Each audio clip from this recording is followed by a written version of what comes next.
आदाब नाजरीन, बहुत इस्तकबाल है। मैं हूं आपके साथ अबू हुरैरा और आप देख रहे हैं खबर खास। खबर खास में आज हम बात करेंगे मंदिर, अदलिया और सियासत की। नाजरीन, बारिश अच्छी हो तो किसानों में अच्छी फसल काटने की उम्मीद जाग उठती है। ठीक इसी तरह मुल्क में जब चुनाव सर पर आने लगते हैं तो बीजेपी और बाज हिंदुत्व तंजीमें राम मंदिर का राग अलाप कर अपने अपने मफादात की फसल काटने की तगोदो में लग जाती हैं। राम मंदिर, बाबरी मस्जिद की मिल्कियत का मामला सुप्रीम कोर्ट में जेर समात है, लेकिन आरएसएस समेत कई तंजीमें और बीजेपी के बाज लीडर एक सोची समझी हिकमत अमली के तहत दबाव बनाने में इन दिनों कोशां हैं।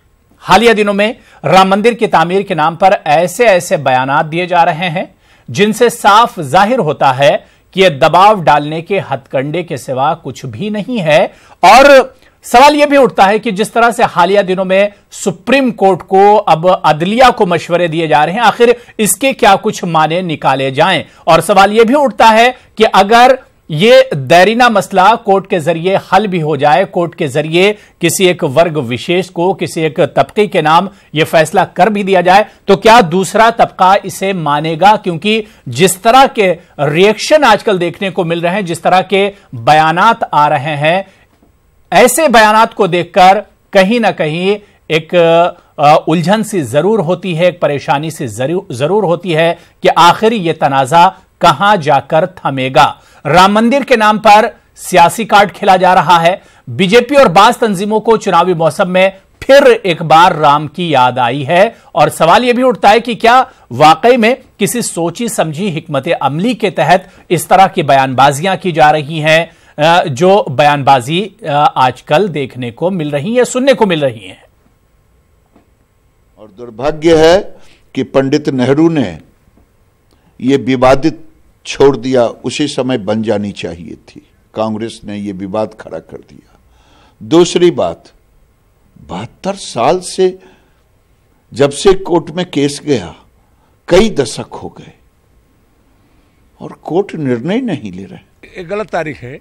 हाँ, इतना दिन के तारीख नहीं देना चाहिए सुप्रीम कोर्ट को। उनका पास है इतना फोर्स है, इतना साधन है, जो चाहे तो व्यवस्था करे। जज नहीं हो तो नहीं सुनते हैं तो दूसरे के सुनवा में किसी को करे, लेकिन नित्य प्रति सुनवाई होना चाहिए। ये मैं कोर्ट से आग्रह करता हूँ, मांग भी करता हूँ, और चाहे प्रार्थना समय ये जो भी समझिए। हम लोग आंदोलन करने वाले पार्टी में नहीं। मैं सरकारों को और कोर्ट भी जो आदेश करती है उनको कहना चाहता हूं, सरकारों ने और कोर्ट ने आदेश ऐसे करने चाहिए जिसका पालन हो सके। ऐसे आदेश नहीं करने चाहिए जो लोगों की आस्थाओं को तोड़ने का काम करे। केरल सरकार सुप्रीम कोर्ट के जजमेंट की आड़ में भगवान अय्यप्पा के भक्तों पर अत्याचार बंद करे। क्या साहस है उनमें? ये मैंने जो कहे वो सारे जजमेंट का केरल में इंप्लीमेंट करने का, अमल करने का, तो फिर सिर्फ एक ही जजमेंट के पीछे आप क्यों पड़े? तो इस तरह के बयानों के आखिर माने क्या कुछ निकाले जाएं या वाकई में सोची समझी साजिश के तहत इस तरह के बयानात दिए जा रहे हैं, जो बयानात अभी हम आपको सुना रहे थे। चलिए, इसी पूरे इशू को समझने के लिए कुछ खास मेहमान हमारे साथ जुड़े हुए हैं। बहुत जल्दी अपने मेहमानों का, पैनलिस्ट का आपसे हम तारुफ करा दें। हमारे साथ इम्तियाज जलील साहब, जो कि रुकन असेंबली हैं, एमएलए हैं MIM औरंगाबाद के, वो हमारे साथ औरंगाबाद से जुड़े हुए हैं। इनके अलावा विजय सोंकर शास्त्री जी, बीजेपी लीडर हैं, आप भी हमारे साथ जुड़े हुए हैं। और कुछ देर में कासुम रसूल इलियास साहब, जो कि रुकन है all India Muslim personal law board के मेंबर हैं, वो भी हमारे साथ कुछ देर में जुड़ जाएंगे। इम्तियाज जलील साहब और विजय सोंकर शास्त्री जी, दोनों का हम बहुत इस्तकबाल करते हैं, वेलकम करते हैं। इम्तियाज जलील साहब, सबसे पहले कोर्ट, क्योंकि आज बाबरी मस्जिद, राम मंदिर इशू को लेकर और उसके टाइटल को लेकर एक तरह से समाअत शुरू होने वाली थी, लेकिन फिर इसे मुअत्तल कर दिया गया। अब जनवरी में समाअत होगी, कैसे इसे देखते हैं? देखिए, हम तो ये समझ रहे हैं कि अब इस मुल्क के अंदर बहुत संजीदगी से ये सोचने की जरूरत है कि भारतीय जनता पार्टी के जो वरिष्ठ नेता, जो बहुत बड़े बड़े ओहदों के ऊपर है, अगर वो ये कहने लगे हैं कि अब हमें अदालत का जो भी फैसला आए वो जो भी फैसला आएगा वो उनके हद तक रहेगा। अगर हमारे हक में नहीं आता है तो हम अदालत का फैसला नहीं मानेंगे, राम मंदिर की वहीं शुरुआत करते हैं। तो क्या मुल्क एक ऐसे चौराहे के ऊपर आकर खड़ा हो गया है कि जहां पर भारतीय जनता पार्टी ये कह रही है कि अब इस मुल्क के अंदर अदालतों की जरूरत नहीं है, क्योंकि अब जो भी फैसला करना है वो अमित शाह साहब करेंगे, वजीर आजम नरेंद्र मोदी साहब करेंगे, गिरिराज किशोर करेंगे, योगी आदित्यनाथ करेंगे। तो फिर अदालतों का मतलब क्या है? कहीं ना कहीं उन ओहदों के ऊपर बैठे हुए लोगों को यह जिम्मेदारी के साथ बयान देने की जरूरत है कि अदालत का जो भी फैसला आता है उसे आने दीजिए, उसके बाद हम आगे की रणनीति क्या होंगी वो तय करेंगे। लेकिन एक बात इस मुल्क की आवाम को अच्छी तरह से समझ लेना चाहिए कि अब भगवान राम जो है वो भारतीय जनता पार्टी हो या उनके दूसरे जितने भी इस तरह की पार्टियां हैं, चाहे वो महाराष्ट्र से शिवसेना भी निकल रही है, कि इलेक्शन से 6 महीने पहले इन्हें भगवान राम यकीनन याद आने वाले थे। ये 4 साल पहले 5 साल पहले हम भी जानते थे अच्छी तरह से। अब लोकसभा के चुनाव महज 5 से 6 महीने दूर रह गए हैं, तो भारतीय जनता पार्टी के पास कोई ऐसा मुद्दा नहीं है कि जहां पर वो ये दिखा सकते कि जो जो वादे हमने किए थे वो वादे हमारे पूरे हो चुके हैं। वो वादे चूंकि पूरे नहीं हो चुके हैं, इसीलिए भगवान राम को दोबारा जिंदा किया जा रहा है, लाया जा रहा है। और ये हिंदुस्तान की आवाम अच्छी तरह से समझ चुकी है। वरना क्या वजह है कि 4.5 साल तक आपको भगवान राम याद नहीं आते हैं? इलेक्शन जैसे करीब आता है तो भगवान राम के बारे में है तो दोबारा है तो मुद्दों को जिंदा किया जाता है, बयानबाजी की जाती है। शिवसेना ने तो यहां तक कह दिया है कि अब हम जाएंगे और बनाएंगे। अगर इतनी ही मोहब्बत थी भगवान राम से तो जब सत्ता के अंदर आए थे तो सत्ता में आते ही 6 महीने के अंदर तय कर देना था कि अब हम जाएंगे और हमारा 5 साल के पीरियड के अंदर हम कंप्लीट कर डालेंगे। लेकिन होगा यही कि पिछले कई सालों से आवाम को बेवकूफ बनाया जा रहा है। इसी तरह से अब 6 महीने बचे हुए हैं तो आवाम को फिर से गुमराह करने की कोशिश की जा रही है, बयानबाजियां हो रही है।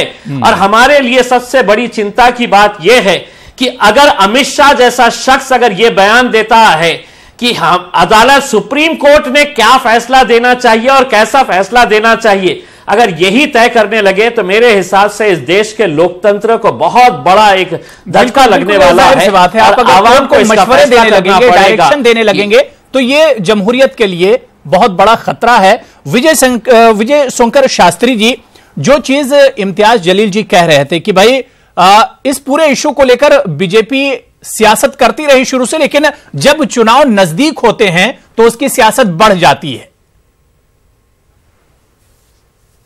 डॉक्टर विजय शंकर शास्त्री जी, देखिए जलील जी अभी जो भी बोल रहे थे ये कैसी आवाज आ रही है?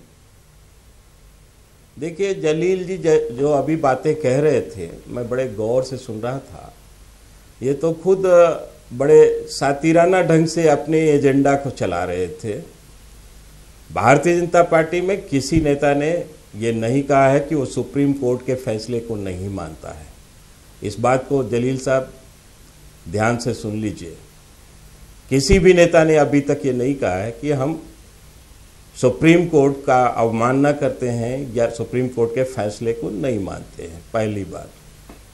दूसरी बात, हम ये कहना चाहते हैं कि इन्होंने कहा कि राम को फिर से जिंदा करना चाहते हैं। अरे जलील साहब, राम को कौन जिंदा कर सकता है? वो तो कण कण में व्याप्त हैं, वो आस्था में है, मन में है, विश्वास है। उनको कोई जिंदा नहीं कर सकता। आप लोग अपनी सब भावनाओं को जरा सा इस पर कंट्रोल करके, नियंत्रण करके भाषा का उपयोग करें। ये आपत्तिजनक बातें बोल रहे हैं। तीसरी बात, कौन सा ऐसा अदालत है जहां 200-300 साल तक मुकदमा चलता है? आखिर में ये मुकदमा कौन चला रहा है? कौन ये सियासत कर रहा है? इस बात को भी मुल्क जानता है। अभी कुछ ही दिन पहले कपिल सिब्बल ने कहा था कि राम जन्मभूमि का जो मामला है इसको टालने की जरूरत है।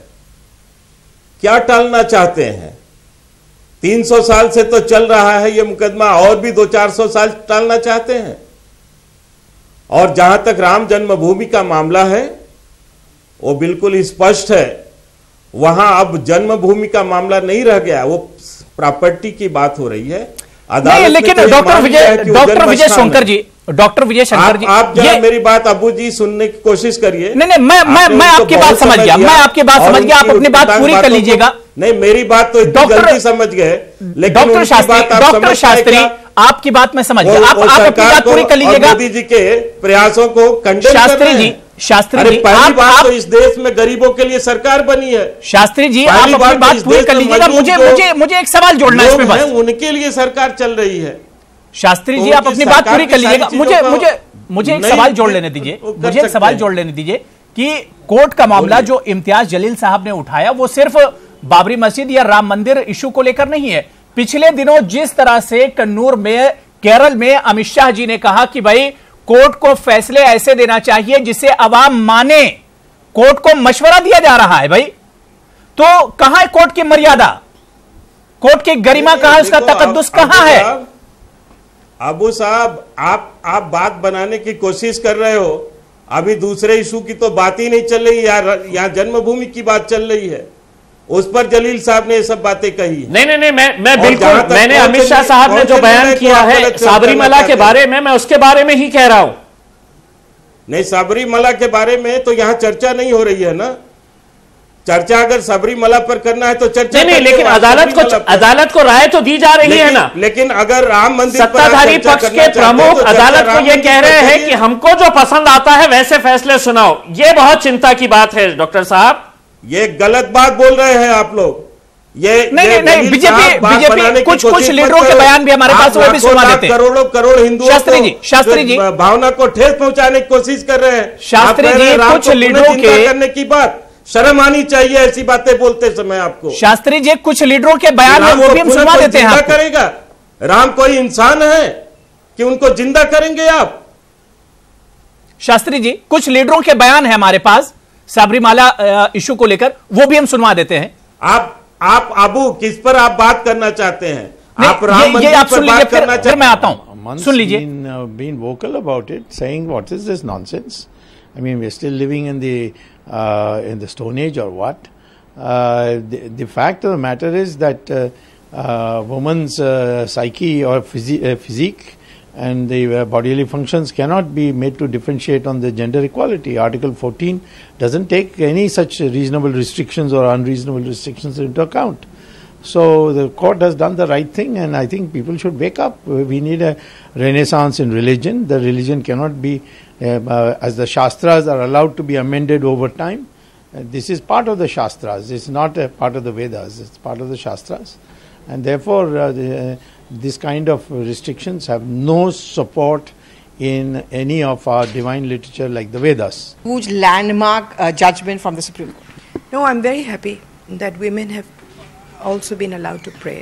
You know, for a long time, temples have been discriminating against sexes, against castes, against all sorts of things. But God belongs to all, and our temples have such a beautiful and amazing culture. And India is so inclusive in her approach that I see no reason why only men can go to one temple and not to another. बिल्कुल। Doctor विजय सोंकर जी, आप पूछ रहे थे कि भाई हमारा issue है क्या?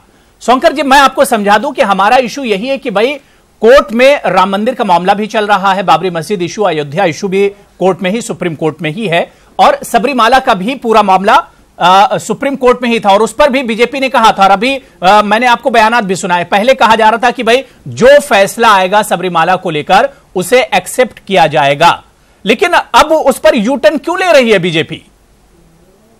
देखिए अबू जी, बीजेपी यूटर्न नहीं ले रही है। जहां तक अभी सुब्रमण्यम स्वामी जी की बातों को आपने सुनाया है, सुब्रमण्यम स्वामी जी भारतीय जनता पार्टी के सांसद हैं और विद्वान व्यक्ति भी हैं।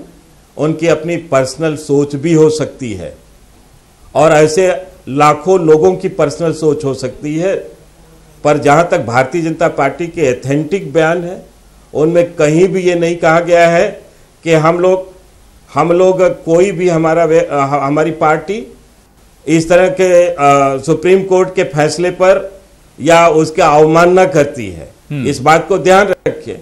वैसे हमारी पार्टी दुनिया की सबसे बड़ी पार्टी है, और इस पार्टी में 10-11 करोड़ से ज्यादा लोग हैं, लेकिन जहां तक एथेंटिक बातें हैं वो हम लोगों को आप समझ सकते हैं। मैं भारतीय जनता पार्टी का नेशनल स्पोक्स पर्सन हूं और मैं जो बातें कह रहा हूं उसको ध्यान से सुना जाए कि हम कोर्ट का मानना करते हैं, कोर्ट का हम आदर करते हैं, लेकिन कुछ कभी कभी ऐसे निर्णय जरूर होते हैं। अमित शाह जी तो नहीं कर रहे हैं ना निर्णय पर हमारी पार्टी। डॉक्टर शास्त्री, अमित शाह जी तो नहीं कर रहे ना भाई, वो कोर्ट को राय दे रहे हैं, मशवरा दे रहे हैं कि भाई ऐसे फैसले कोर्ट से आने चाहिए जिसे आवाम माने।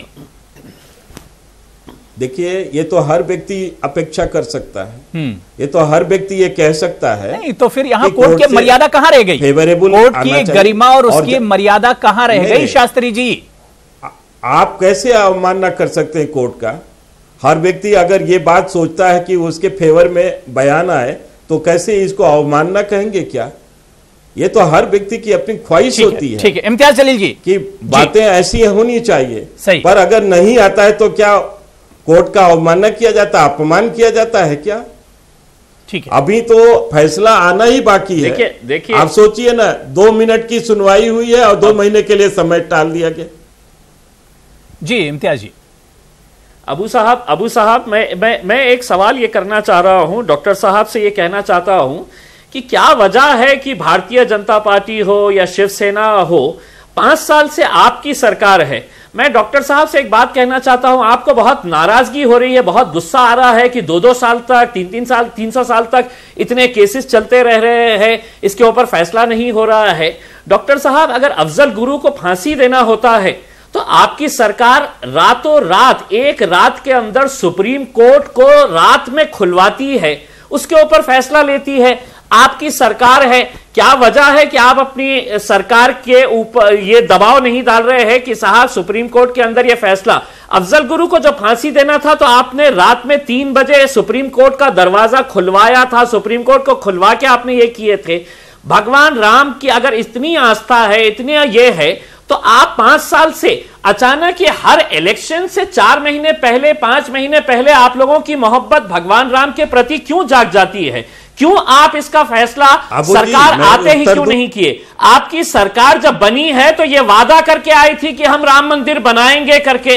अब आप अगर ये कह रहे हैं कि एक सत्ताधारी पक्ष का नेशनल प्रेसिडेंट अमित शाह अगर लोगों के बीच में सभा के दौरान ये कहता है कि सुप्रीम कोर्ट तुम्हें ऐसा फैसला करना चाहिए जो हमारी आस्था से जुड़ा हुआ हो, तो आप एक तरह से है तो मशवरा नहीं दे रहे हैं, आप सुप्रीम कोर्ट को आदेश दे रहे हैं। एक रूलिंग पार्टी का प्रेसिडेंट इस तरह के बयान अगर देगा तो हमारे जैसे लोग क्या करेंगे साहब? आम जनता क्या कहेंगी? कल के दिन आम जनता तो यही कहेंगी मुझे नहीं मानना है। भारतीय जनता पार्टी के तमाम लीडर्स कहेंगे कि नहीं, हमारे राष्ट्रीय अध्यक्ष ने यह फैसला किया है कि नहीं, हमारे आस्था से बराबर ये जुड़ा हुआ फैसला नहीं आया है, हम नहीं मानने वाले हैं। आपको जिम्मेदारी के साथ बयान देना पड़ता है। बहुत बड़ी पार्टी है आपकी, बहुत बड़ी पार्टी है, लेकिन बोलते वक्त जरा सोचा करिए कि क्या बोल रहे हैं आप। डॉक्टर शास्त्री अब जवाब दे दीजिए जल्दी से। जी अबू जी, आपने इन्होंने जितनी बातें कही, आपने कहा सही बात है। मेरे ख्याल से आप जलील साहब के सभी बातों से सहमत हैं। नहीं, मैंने जलील साहब की बातों पर सही नहीं कहा भाई। नहीं, आपने इस सही बात बोला। या तो मैं उर्दू समझ नहीं रहा हूं, लेकिन सच्चाई तो यह है कि जिस तरह से जलील साहब ने बातें कही हैं जी, क्या ये उचित बातें हैं?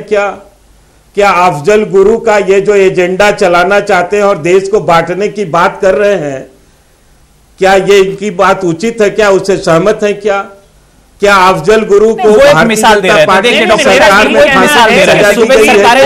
सरकारों के हाथ में खुलवाया था। राम मंदिर के मामले में क्यों आप नहीं कहते हैं कि हर रोज फैसला सुनाया जाए करके?